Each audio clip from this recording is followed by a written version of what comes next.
அஸ்ஸலாமு அலைக்கும் வரஹ்மத்துல்லாஹி வபரகாத்துஹு. எப்படி இருக்கீங்க? எனக்கு கொஞ்சம் த்ரோட்டில் இன்ஃபெக்ஷன், அதனால் கொஞ்சம் வாய்ஸ் கொஞ்சம் பிரேக் ஆகும். உங்களுடைய கஷ்டங்கள், உங்கள் வேதனைகள் அத்தனையும் நீங்கள் எல்லார்கிட்டையும் ஷேர் செய்யணும்னு அவசியம் இல்லை. அல்லாஹு தாலா உங்கள் கஷ்டங்களை, உங்கள் ரகசியங்களை எல்லாத்தையும் அறிந்தவன். நீங்கள் யாரால் அவமானப்பட்டீர்கள், யார் உங்களை விட்டு பிரிந்து சென்றார்கள், உங்கள் செல்வங்கள் எவ்வாறு மற்றவர்களால் ஏமாற்றப்பட்டது, இல்லை உங்களை விட்டு எவ்வாறு கரைந்து சென்றது, யார் உங்களை மிகவும் நோகடித்தார்கள், அத்தனையும் அறிந்தவன் அல்லாஹ் ஒருவன் தான். நீங்கள் இதையெல்லாம் யோசித்து இரவில் தனிமையில் சஸ்தாவின் மூலம் அல்லாவிடம் நீங்கள் அழுகும் அழுகையின் கண்ணீரின் ஒரு சிறு துளியை கூட அல்லாஹு தாலா வீணடிக்க மாட்டான்.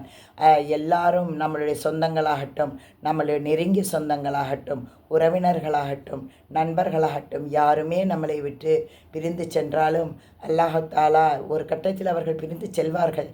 ஆனால் அல்லாஹ் மட்டும் நம்மை விட்டு எப்பொழுதுமே பிரிய மாட்டான். நம்மளை மிக அருகிலேயே இருக்கிறான், மிக அருகில் இருக்கிறான். உங்கள் மனதின் ஓசையை கூட அல்லாஹு தாலா அவசியம் கேட்பான்.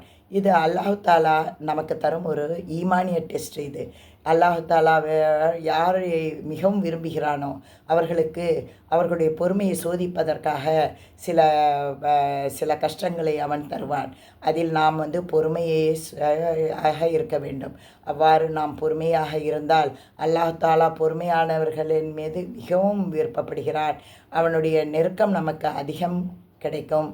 அவனுடைய அருளும் நமக்கு அவசியம் கிடைக்கும். அவனுடைய அருள் தாமதப்படாது. ஆனால் சரியான நேரத்தில் சரியான காலத்திற்காக அவன் வெயிட் பண்ணுவான். நமக்கு தெரியாது எப்பொழுது நமக்கு தர வேண்டும் என்று நமக்கு தெரியாது. ஆனால் அல்லாஹு தாலா எந்த சமயத்தில் நமக்கு தர வேண்டுமோ அந்த சமயத்தில் அவசியம் தந்து விடுவான். உங்களின் நலனில் அக்கறை இல்லாதவர்களை பற்றி நீங்கள் கவலைப்படாதீங்க. அவங்களுக்கு நாம் எப்படி இருக்கிறோன்னு கேட்கக்கூட அவங்களுக்கு தோடாது. அவர்கள் விலகிவிட்டார்கள் என்றால் அவர்களை மறந்து விடுங்கள். அவர்களை பற்றி குற்றமும் அல்லாவிடம் நாம் கூற தேவையில்லை. அல்லாஹ் எல்லாம் அறிந்தவன், விசாரணை செய்பவன் அவன். விசாரணை நாள் என்று ஒன்று உள்ளது. அதனால் நாம் யாரை பற்றியும் நாம் குறை கூறவும் வேண்டாம், எதுவும் வேண்டாம். நாம் செய்வதெல்லாம் வெறும் பொறுமை காக்க வேண்டும், நம்பிக்கை கொள்ள வேண்டும், அல்லாவிடம் துவா கேட்க வேண்டும். அல்லாஹு தாலாவிடம் நாம் எது கேட்க வேண்டுமானாலும் அல்லாவிடம் கேட்க வேண்டும். அழுக வேண்டுமானாலும் அல்லாவின் முன்னால் அழுகுங்கள், அல்லாவிடம் கேளுங்கள். அல்லாஹு தாலா சூர பஹ்ராவில் கூறுகிறான், உங்களுக்கு நான் சோதனை தருவேன். எது பசியால் இல்லையா, உங்கள் செல்வத்தால், உங்கள் பிள்ளைகளால், உங்கள் பயிரால், எல்லாவற்றிலும் நான் உங்களுக்கு சோதனையை தருவேன். பொறுமையாளர்களுக்கு நற்செய்தியை கூறுவீராக என்று சூர பஹ்ராவில் 155வது வசனத்தில் அல்லாஹு தாலா தெரிவித்திருக்கிறார். நபி ஸல்லல்லாஹு அலைஹி வஸல்லம் அவர்கள் கூறுகிறார்கள், யாரை அல்லாஹு தாலா அதிகமாக நேசிக்கிறானோ அவனுக்கு சோதனைகள் அல்லாஹு தாலா தருவான் என்று திருமிதி ஹதீஸில் பதிவாகியுள்ளது.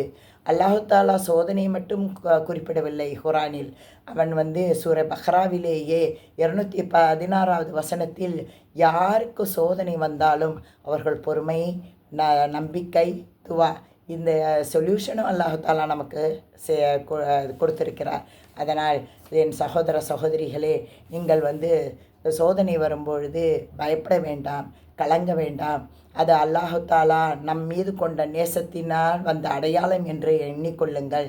யா அல்லாஹ், நீ விரும்பியதை எங்களுக்கு கொடு, ஆனால் எப்பொழுதும் உன் அருகாமையை எங்களுக்கு அல்லாஹ் என்பதை அவசியம் நீங்கள் துவா செய்து கொண்டே இருங்கள். அஸ்ஸலாமு அலைக்கும் வரஹ்மத்துல்லாஹி வபரகாத்துஹு.